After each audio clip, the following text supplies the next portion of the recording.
What's Saturday going to be like for this program, having you guys play first and having your women follow with a big one? Yeah, it's super fun for the community to be able to have a back-to-back doubleheader like there is on Saturday at CHI, and to also be playing for a cause so much bigger than ourselves is something that's super special, and the community always rallies behind it, and I know that we as players are super excited for it.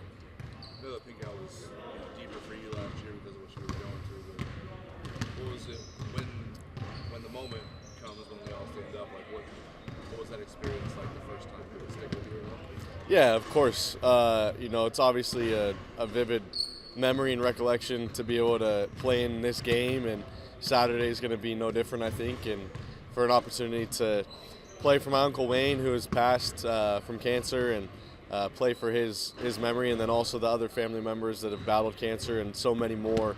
Everybody in this world knows somebody who's either battled cancer or is going through cancer treatments right now, and it's a great time to reflect and remember that things are so much bigger than basketball. So I'll definitely be thinking about that when we stand up and honor all those.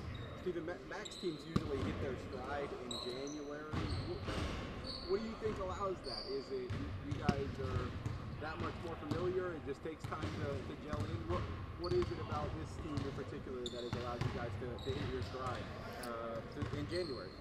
Yeah, a lot of key principles probably go into that when it comes to Coach Mack and the way that he builds a program, and year by year getting his guys to play in ways that are successful not only for their individual development but also as a team. And I think that in new eras with freshmen coming up and transfer portal and all those things that go into a new season, a lot of ways it just takes time for the comfortability on the court and off the court to come together. And I think that right around January you've had enough games under your belt to where you understand who your teammates are and what they're great at, and where you can all gel together. And I think that as we watch the film, we're starting to see more and more of that in every game.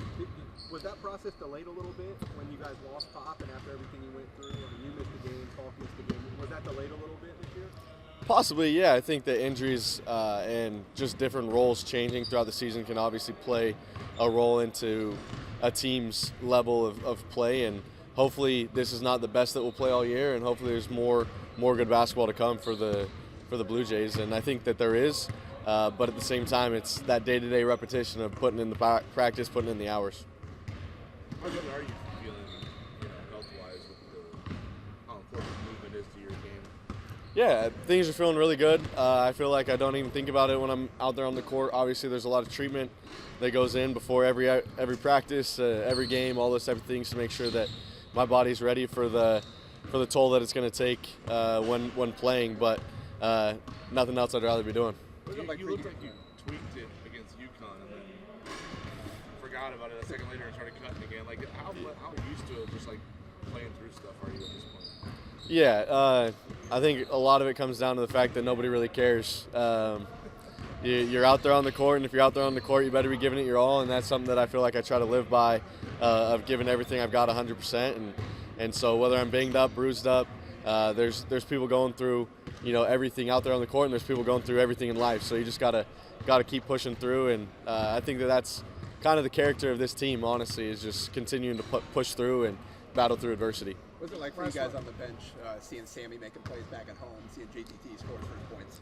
Yeah, that's obviously something super fun, and that's why you're part of a team sport like this, to be able to celebrate other people's successes, and to do that for those guys and Sami in his hometown, to be able to be getting buckets in front of his friends and family, and then for JTT to score his first ever career point as a Blue Jay was something that we were celebrating on the bench and then celebrating again in the locker room. So shout out to those guys. Thanks. Thanks guys.